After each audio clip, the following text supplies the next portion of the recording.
बोलू. पहिली गोष्ट म्हणजे मी ही पत्रकार परिषद म्हणून मी आता ही बोलवलेली नाही. त्याच्यामुळे पत्रकार परिषद नाही याचा अर्थ प्रश्नोत्तर हा विषय नाहीये.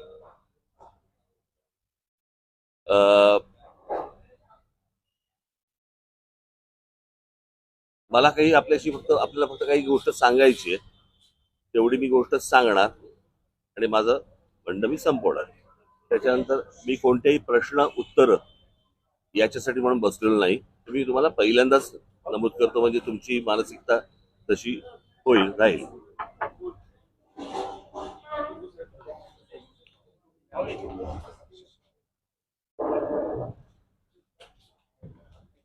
काय हा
मी आपल्याशी आता फक्त एक 5-6 मिनिटं बोलण्यासाठी आलोय.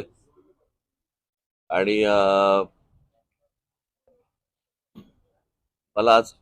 मला पत्रकारांचे मला फोन आले आणि त्याच्यावर त्यांनी मी याच्यावरती प्रतिक्रिया द्यावी म्हणून मला सांगण्यात आलं.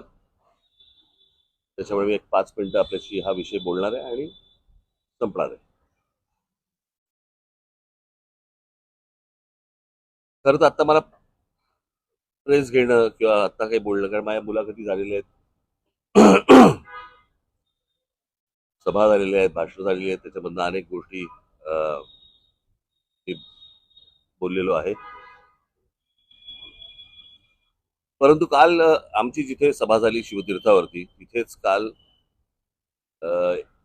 देवेंद्र फडणवीस आणि एकनाथ शिंदे आणि बाकी सगळ्या मंडळींची एक सभा झाली. आणि त्याच्यामध्ये देवेंद्र फडणवीस असं म्हणाले की राज ठाकरे जे गौतम अडाणीबद्दल जे बोललेले आहेत, तर त्याच्यामध्ये मग त्यांनी टाटा, अंबानी आणि इतर सगळ्या उद्योगपतींचा पण विषय काढला आणि त्या उद्योगपतींचं देखील ग्रोथ झालेली आहे अशा प्रकारे त्यांनी गोष्ट सांगितली. मुळात मी माझ्या भाषणामध्ये पण मी ही गोष्ट सांगितली होती, हा विषय कुठच्या उद्योगपतीच्या विरोधातला किंवा उद्योग समूह किंवा उद्योग येऊ नये याच्या विरोधातला हा विषय नाहीये. विषय आहे की उद्या अंबानी असतील, टाटा असतील, इतर उद्योग समूह असतील, बिर्ला असतील, कोणी हिंदुजा असतील, अजून कोणी लोक असतील, त्यांना इथपर्यंत पोहोचायला साधारणपणे 50, 60, 100 वर्ष लागलेली आहेत. पण ह्यांच्याही पलीकडे एक माणूस जातो आणि तो 10 वर्षातच फक्त मोठा होतो. माझा विषय तिकडे आहे. म्हणजे उद्या तुमचं सिमेंट पासून, स्टील पासून, पोर्ट्स पासून, एअरपोर्ट्स पासून, विजेपासून या सगळ्या गोष्टींची मोनोपॉली ज्या वेळेला एका माणसाकडे यायला लागते, त्यावेळेला एखादा माणूस हा या देशाला वेठीस धरू शकतो. आणि त्याला सगळ्या गोष्टी पुरवणारं हे केंद्र सरकार ज्या वेळेला असतं आणि त्यांना ज्या वेळेला केंद्राकडनं ज्या वेळेला पूर्णपणे एक रेड कार्पेट असतं आणि कुठेही जा आणि काही करा, माझा आक्षेप इकडे आहे. उद्या उद्योगधंदे वाढले, उद्योगपती वाढले, उद्योग आल्यानंतर इथे रोजगार निर्माण होतो. रोजगार निर्माण झाल्यावरती बाबा घरं उभी राहतात, मुलं मुली उभी राहतात, त्यांना नोकऱ्या मिळतात, त्यांचे संसार उभे राहतात.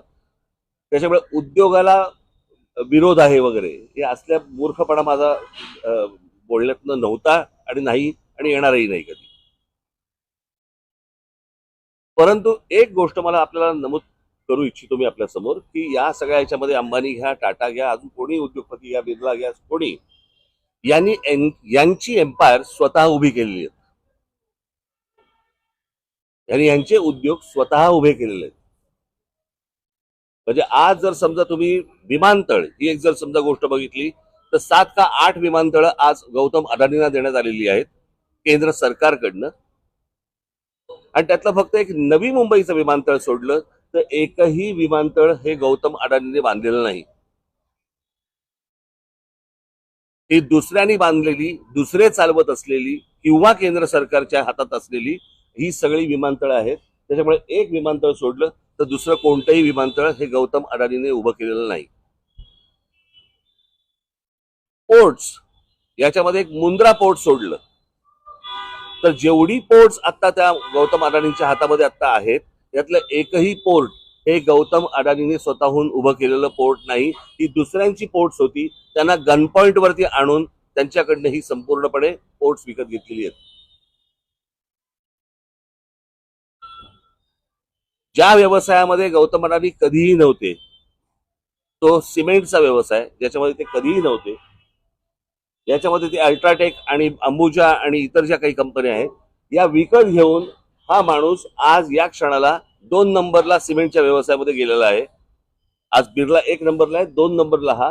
गेल्या 10 वर्षामध्ये एक माणूस सिमेंटच्या व्यवसायामध्ये 2 नंबरला जातो, दुसऱ्यांचे व्यवसाय खेचून, दुसऱ्यांचे व्यवसाय हातामध्ये घेऊन. पॉवरचं पण तसंच आहे, स्टीलचं पण तसंच आहे, अनेक उद्योग तसे आहेत. सो मला फक्त मुख्यमंत्र्यांना सांगायचंय की हा विषय हा कोणाच्या ग्रोथचा नाहीये. ग्रोथ कशी होतीये,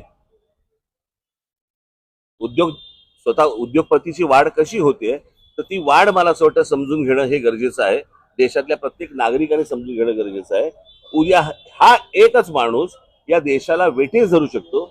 याचं उत्तम उदाहरण जर समजा आता आपल्याला बघायचं असेल तर जे या देशामध्ये आता इंडिगोने केलं, संपूर्ण सगळा देश अख्खा स्टँड स्टीलवरती आणला आणि सगळी विमानतळ ज्या वेळेला आज बंद झाली, 65% आज हवाई वाहतूक ही एकट्या इंडिगोकडे देण्यात आली आणि त्याच्यातनं एका एअरलाईनने व्यवसाय बंद केल्यानंतर किंवा ठप्प केल्यानंतर देशाचे काय हाल होतात हे आपण पाहिले.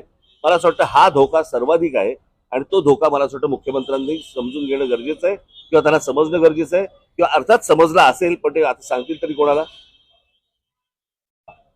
तर ही गोष्ट प्रामुख्याने मला असं वाटतं की लोकांसमोर जाणं गरजेचं होतं.